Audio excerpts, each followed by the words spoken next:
So here we are with Skip and Loafer. I don't really know too much about this anime other than the fact that it gives me vibes of Kimi ni Todoke through the anime posters and just some of the promotional art that I've been seeing.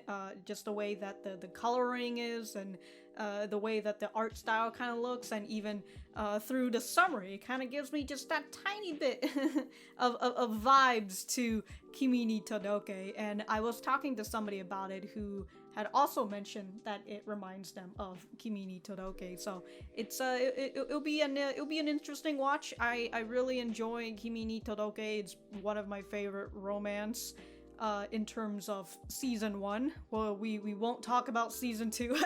Anyways, I'll probably be ahead on Patreon, or I'll probably be finished by the time this gets up on YouTube, so if you want to get early access to all those episodes or watch the full length, remember to check out my Patreon down in the description.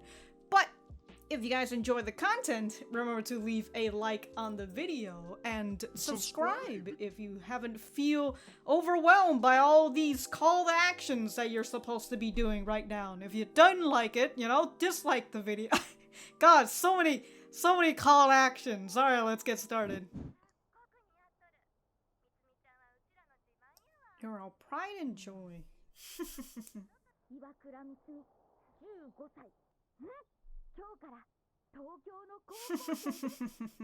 Her character design actually reminds me of our main character from this Yuri webtoon called No, Don't Fall in Love. I quite enjoy that Yuri webtoon. That's a very fun one. It's completed, but I haven't finished it myself. But her character design like that, it reminds me of her. But also, well, we'll see how she is in her character.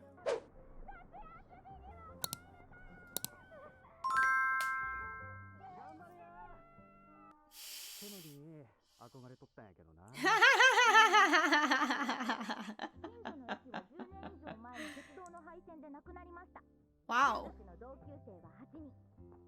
Only 8 students. Psh, Jesus Christ.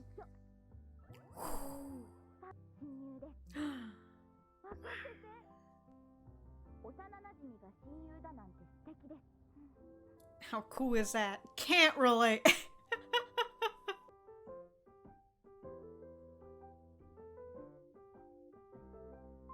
Oh, we've got all these city kid.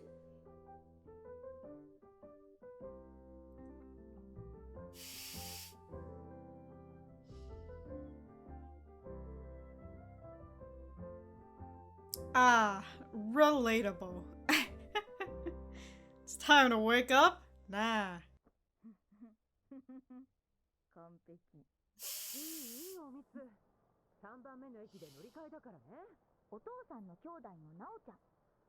So your aunt? Damn, dude, she's tall.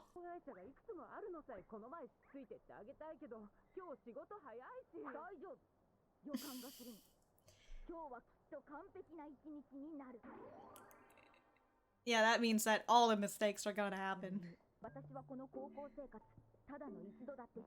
0? That's a...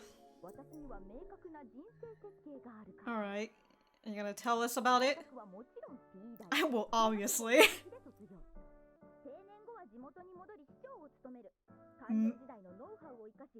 Holy shit, dude. She really does got her whole plan. Even to her death? Goddamn. In the next 3 years, I'll develop the brain, so you haven't been developing it?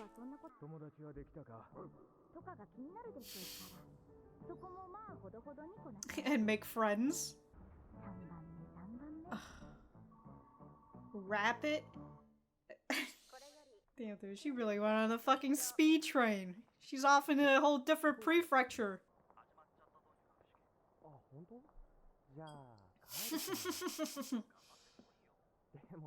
He's the late guy, so he's gonna meet up with, I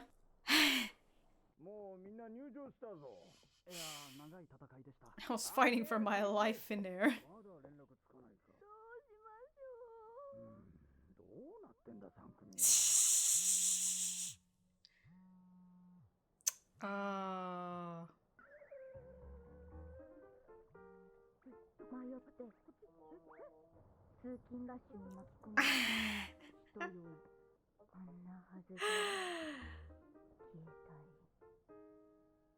Oh, R.I.P. When you're just overblown and confident.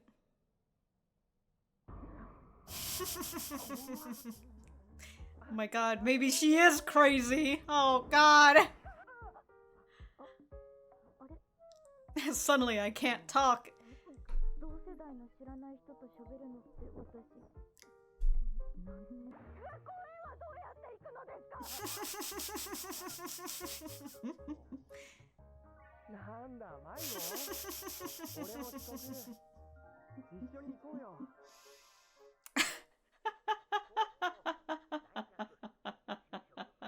She was just lost. She wasn't crazy. Oh god, imagine having to listen to the fucking principal talk. He just keeps going,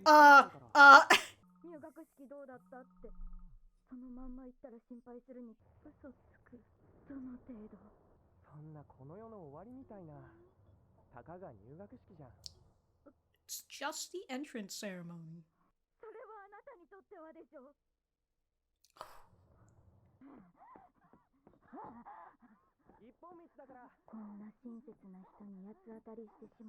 God damn, dude. It looks like she's running as fast as she walks. Jesus. Oh.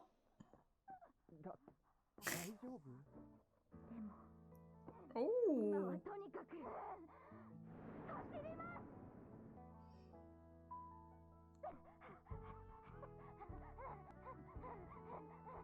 Damn, dude. You see her? She's running at the speed of light out here.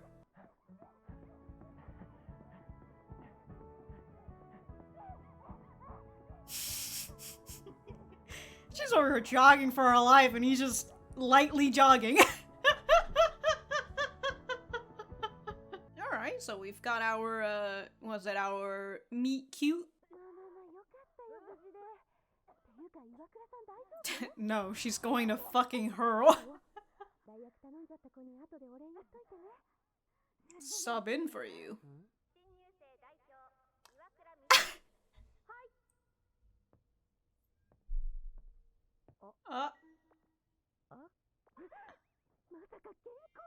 She put everything in her fucking back. Fuck it, wing it! It's time to go! Oh! She doesn't need no script, huh?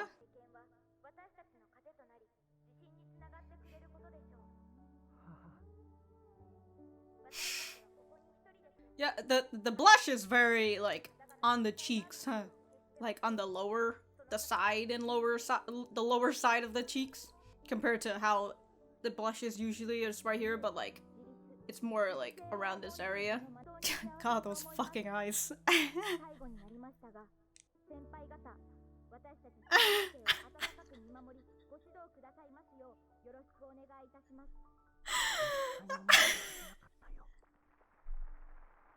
Yeah, dude. It's a good thing she wasn't looking at the class. Ooh, extreme anxiety. Ooh, everything just, she's going to throw up.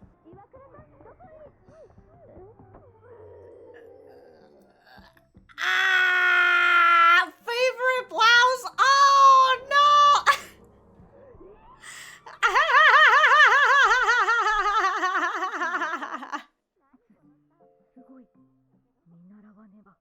Okay.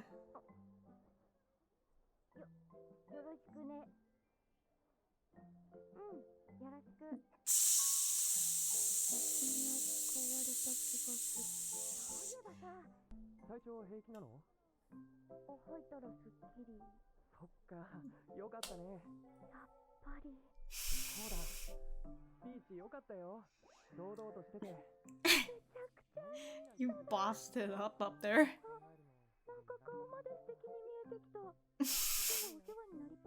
Whoa! Yeah, sure, Tokyo is filled with just hot people.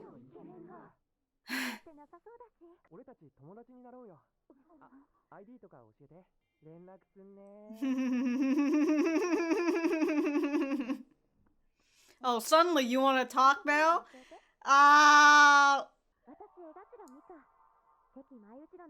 Get out of here! Ah. No.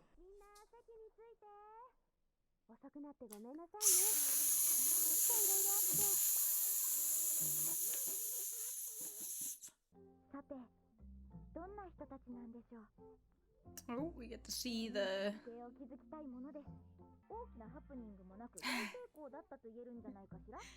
just a minor incident.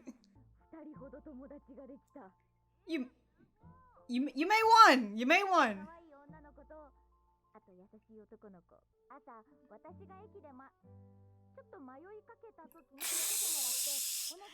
Yeah, okay. Look at her fucking keeping her pinky up.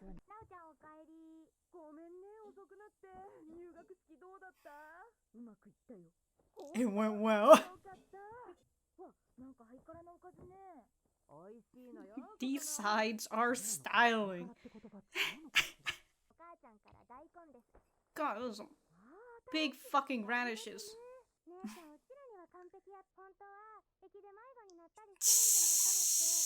Of course, they know her sister. They on. She's already relying on them. They're just like, the fucking idiot. Damn, dude. That's some thick ass asparagus. What the f— Man, the countryside really is ripe with veggies.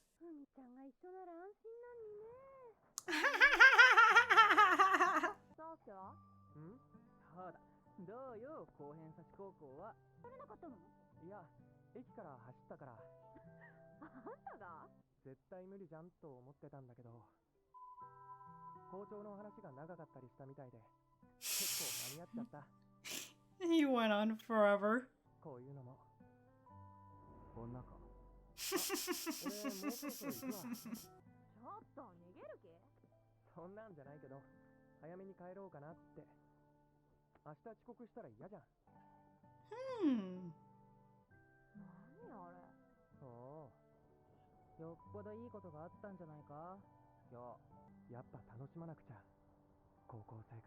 You might as well. Can't sleep?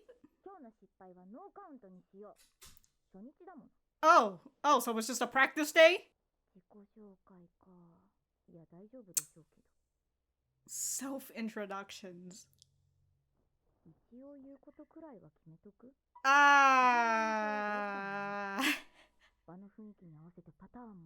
Very methodical. Oh god, she's just gonna be up late until like, oh, somebody's gonna oversleep. Or just going to, you know, end up looking like death out here.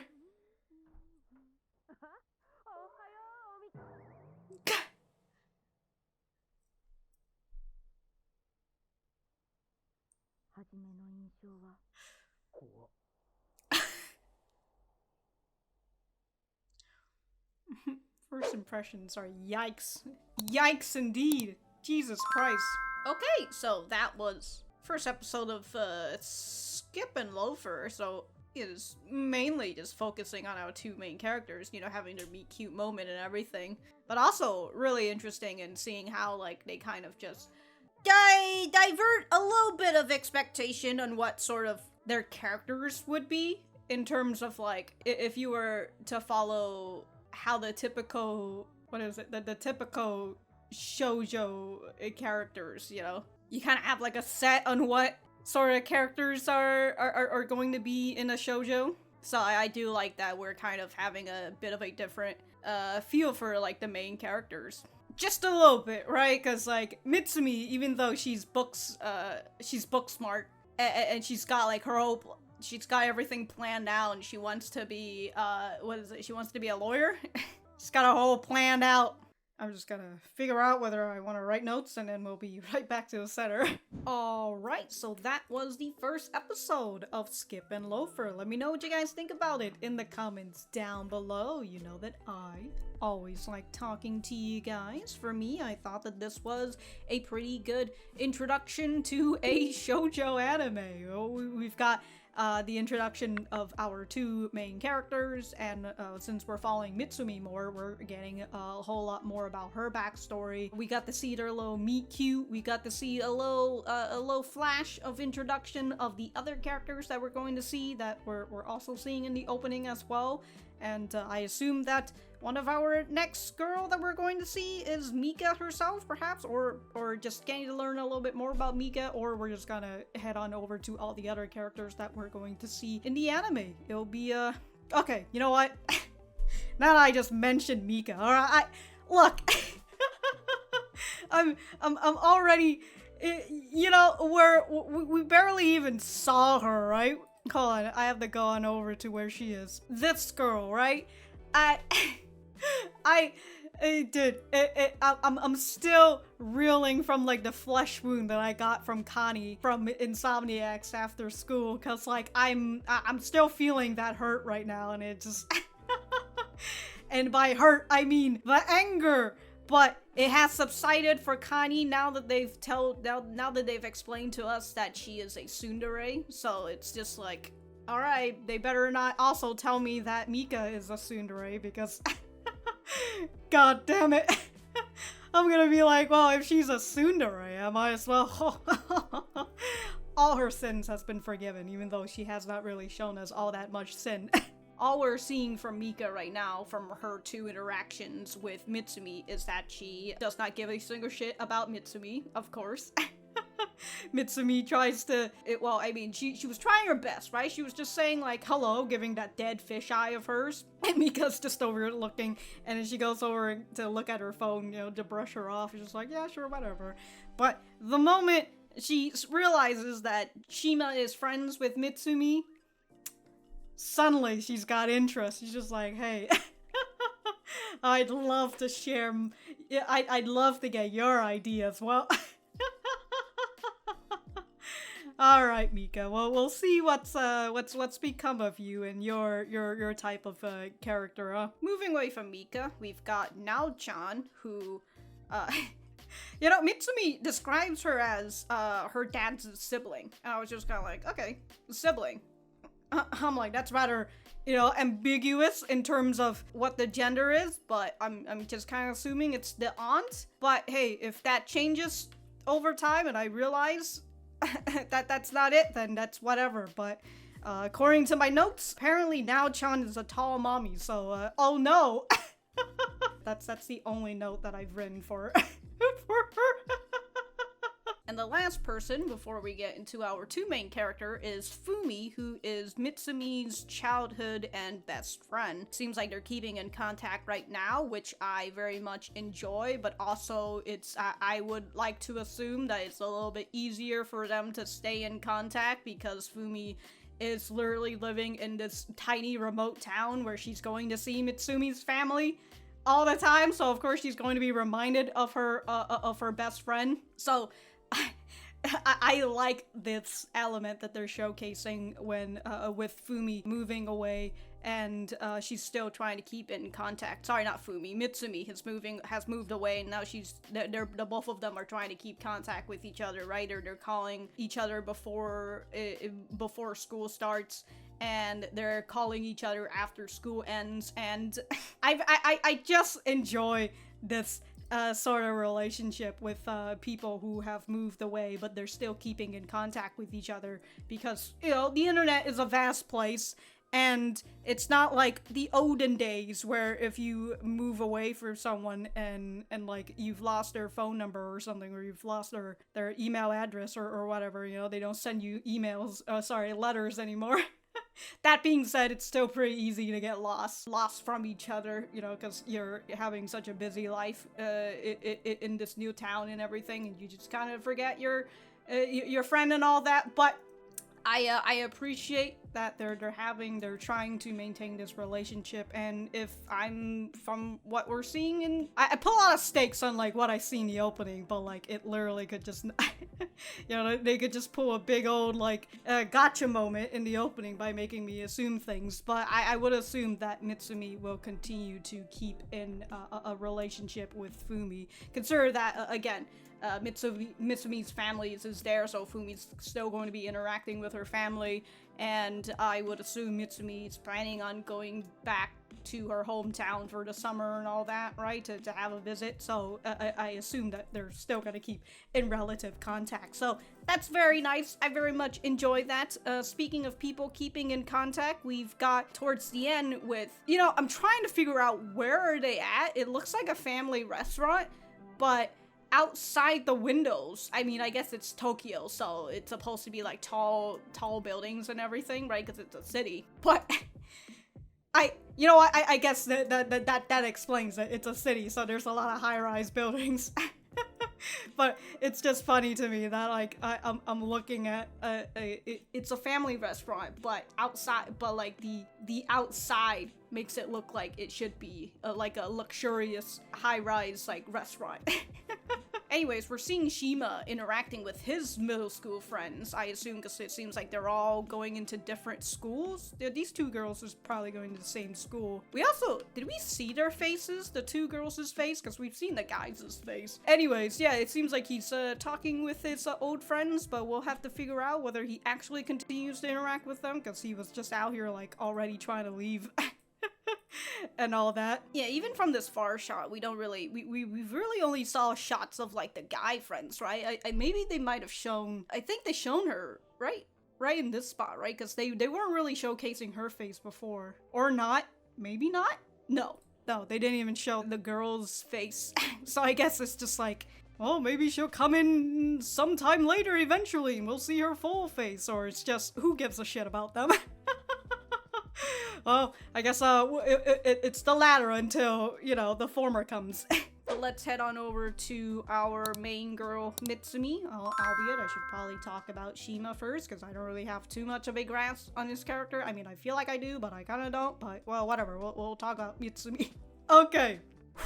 Alright, so for Mitsumi, as I mentioned, she comes from a small town and she's moving to Tokyo, a country girl coming to the big city. That's the whole spiel, you know. We've got a lot of those sort of situations before. I don't know why, I just currently just have Akabi-chan in my head right now, but technically they're still out in the country. You know, the thing with Akabi's sailor uniform is that she's from an even countryside than the countryside that she goes to. Anyways, we've been seeing how she's been interacting with her friends and all that, so we see that, you know, she does maintain a good relationship. What am I, a psychiatrist? Anyways, here in this moment with her saying about how, like, her intuition tells her that nothing is going to happen today, and the confident behind her, and it's like, it's less that she's confident, it's just that it's more like she's a little overconfident, right, in this whole situation. And her talking about how, like, there'll be 0 screw-ups in the entirety of her time in high school, which, that's a fucking lie. You're always gonna screw up. But here she is having, like, this clear roadmap of her life, right? She's, what is it? She's gonna go to Tokyo U, she's gonna attend law school, she's gonna graduate as the valedictorian, she's gonna build her career providing key solutions to rural depopulation, which, like, damn, dude, like, you fucking do you, and she said she's gonna become a mayor after all this, right? And then, finally, when she dies, she wants her ashes to be scattered in the sea of Japan. Goddamn, dude. She has everything planned out from after her high school graduation all the way to her whole fucking death and everything. So good for her. But as I've said, she's very confident, or perhaps overconfident, but she is clumsy. So because of that, she screws up all the time. But we've been seeing that she wants to save face in this situation when she gets picked up by Shima, and she's over here worrying about the fact that she's going to be late, and you know, her home is going to call her, her best friend's going to call her, and everybody's gonna ask about the entrance ceremony, and if she fucks up, then people are gonna worry about her, and she doesn't want her families to worry about her, you know. She wants them to know that she is a confident person whose life is all planned out to the fucking T, and they don't need to worry. She's an independent woman who does not need anybody's help, except for Shima's, maybe. But we can see that she is, I want to say headstrong, a little stubborn, but we'll have to see. But she is, I was gonna say she's on the grind. She's really putting in the work, you know, even though she's running at a goddamn turtle's pace. And her falling flat on her face and everything, you know, losing her shoe, and instead of just giving up, she decides that she's gonna take off her shoes and socks as well and just run barefoot. And it's very nice, you know. She's got a goal that she needs to accomplish, and she's gonna fucking do it, even though it's going to cost her her breakfast. But it was nice to see that her whole plan of like wanting to go to Tokyo U and attend law school and all that. You know, when she first says that, I'm just like, yeah, okay, well, we'll see about that. But knowing that she is book smart, you know, there is a chance if she studies well, she's able to get in. But I was gonna talk about the educational system, but let's not. So she does have a chance to actually getting into Tokyo U, and she is at the top of her class. And even though in this moment where she's supposed to recite a speech, her speech, and she's forgotten her script because she had put everything in her backpack. Despite forgetting that script, she just says the entire thing through memory, so we know that with that she does have a good memory as long as she pounds it right into her fucking head. And the other thing is that she's not very good at interacting with others.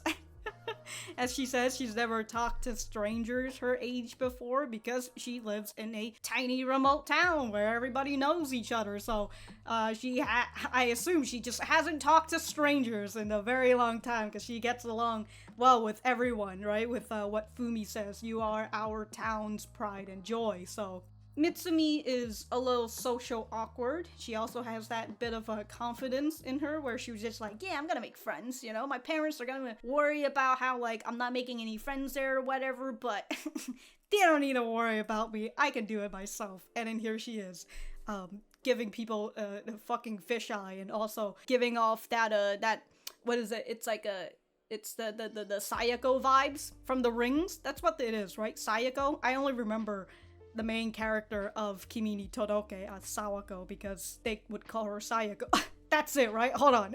Okay, her name is Sawako, and speaking of Sawako, Mitsumi certainly does give that vibes of Sawako in the way that she, perhaps, since she comes from a countryside, she is a little bit innocent, you know, a little bit pure, perhaps a little bit gullible.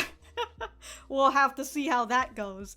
But the vibes that I get from her in terms of Sawako is that little social awkwardness, right? She doesn't really know how to talk to other people. She doesn't really catch the sign of she doesn't really detect the snakes in the grass.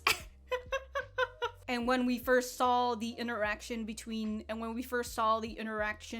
Shima and and Mitsumi, right? We see that horror shot of just like the bloodshot eyes, the darker tone and everything. You know, it really gives you vibes of like a ghost sort of story, right? Or movie or anime. So that's the other thing that kind of gives me that vibes, because the whole thing about Sawako is that people are reminded of Sayako when they look at her because she's a little too spooky, she's a little too scary. So I do like that they sort of have that they sort of have that vibe. So overall, I very much enjoy Mitsumi's character that has been shown to us at the current moment. The character that I was talking about before this, the main character from No, Don't Fall in Love, she does, physical appearance wise, she does remind me of her. The only thing is that their personality are very different from one another. So, well, maybe we'll see. Maybe I can kind of see a little bit of similarity, but right now they're very different from one another. So, anyways, here's our boy Shima. He overslept for the entrance ceremony, and because of that, he gets to have a meet cute situation with Mitsumi. So, good for him. He does give off a little bit of that teddy bear vibe. See when he does this, right? But the way that they're comparing it is a grown gooseling. A gooseling is a baby goose, is it? Anyways, it's a grown goose and a baby, I was gonna say a baby duck. Maybe this is ducks. Maybe they're trying to tell me that these are ducks and that's just a baby duck. Anyways, he's the parental figure for Mitsumi. Which I suppose, now that I think about it, if he's here... Okay, he seems to be a little aloof. I do feel like he is a little, just a little aloof. It just in the way that he interacts with his middle school friends and just the way that he feels about like the entrance ceremony, you know. And he's also the sort of guy who's like he's like a one step at a time sort of guy compared to Mitsumi, who has to plan out everything, right? Even when she's thinking about the self-introduction, which usually most people are just like, yeah, whatever. I don't give a shit about it. But here she is staying up late at night and making all these plans on like how people are going to have of the class's mood and what she should say and all that, right? She's filling out all these fucking plans while Shima's probably just like, I'm just gonna get up there, I'm just gonna introduce myself, and I'm gonna go back to my goddamn desk, and all the girls are gonna cheer for me because I'm hot. You can also kind of see a little bit in the way that they differentiate, with Shima trying to tell her to, you know, fucking calm down. It's just the entrance ceremony. While Mitsumi, you know, she hears that and she's just like, bitch? Maybe that's all it is to you. Because as we learn, Mitsumi was supposed to be the person who, the person who's supposed to do the speech. So so for this guy who's all he really needs to do is attend the entrance ceremony, yeah, whatever. But I actually have to be there on time and make the goddamn speech. So it's just to see that nice little difference between the two of them. I do like that he's just like, oh yeah, okay. He just really shrugged off what she said. But in terms of just kind of like, okay, you know, that sort of shrugged off, but like he's still keeping in mind, and he says like, oh, you're in a rush, right? So let's fucking run. And as I said, dude, Mitsumi's running at a fucking turtle's pace. You think for a girl who's I mean, is she really a countryside if she lives? I mean, actually no, we literally saw Fumi going to her family to give her radishes, and her family giving her, I don't know, I feel like that's only something that you'd see in the countryside. And also, it's a remote little town. Anyways, yeah, I was just saying, like, you think that if, with her living in a countryside, she would have just ran everywhere. Who knows? But she's not athletic. That is to say. Again, with this whole meet cute moment, you know, with her falling down, and he's asking her if she needs help or anything. But here she is, you know, I don't need no help. I'm just gonna take my shoes and my socks off, and I'm gonna run out of here. And so we have this interest that Shima has for Mitsumi right here, right? I would assume. I don't know. He's just from the way that from the way that they show the camera angle here, right? With her running barefoot and everything, and the way that his eyes are like looking downward, you know, he's just like, wow, feet. Never seen those before. And so, as she is running at a turtle's pace, here we have Shima, who's just following her, you know, like, his mouth agape and everything. He's just very, mesmerized, I would assume, right? Just him following her. I still can't get over. He's literally just casually jogging right now, and she is running for her life, and she's not, she's barely going anywhere. What a scene, dude. But yeah, it's a nice scene just to see that, like, Shima is taking interest in Mitsumi, and it continues even further as he realizes that she's at the top of the class, and then he realizes that, oh wow, she's actually pretty good at this whole speech thing, and I would assume other people who are making whispers about it, you know, like, wow, she's reciting that from memory? So we can see that, you know, he can see that, oh wow, she's not just an interesting girl, she's also very smart and everything.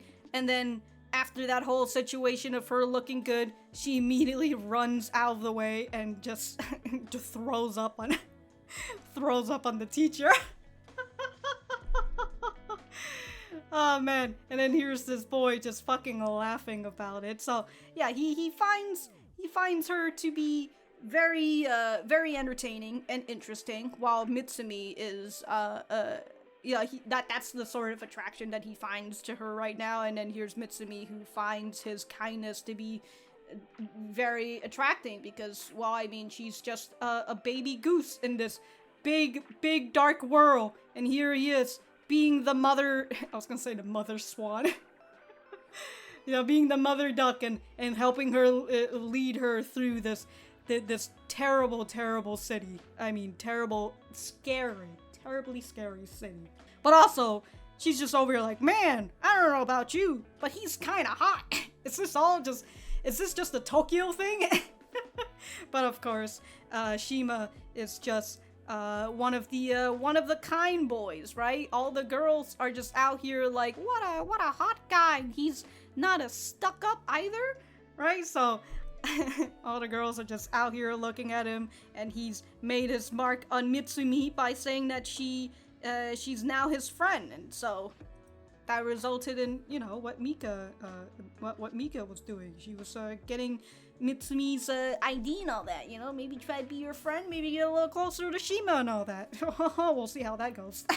And so going back to the friend party that he was here, that he doesn't really seem like he gave too much of a shit being here, but he just goes and says that, like, oh, maybe I should enjoy my high school life, right? And he's talking about how, like, oh, I've met, well, I mean, he didn't really say it, but, well, maybe he did, I don't remember, but he was talking about how it was actually not all that bad going to school, and and the guy right next to him is like, it's a girl, isn't it?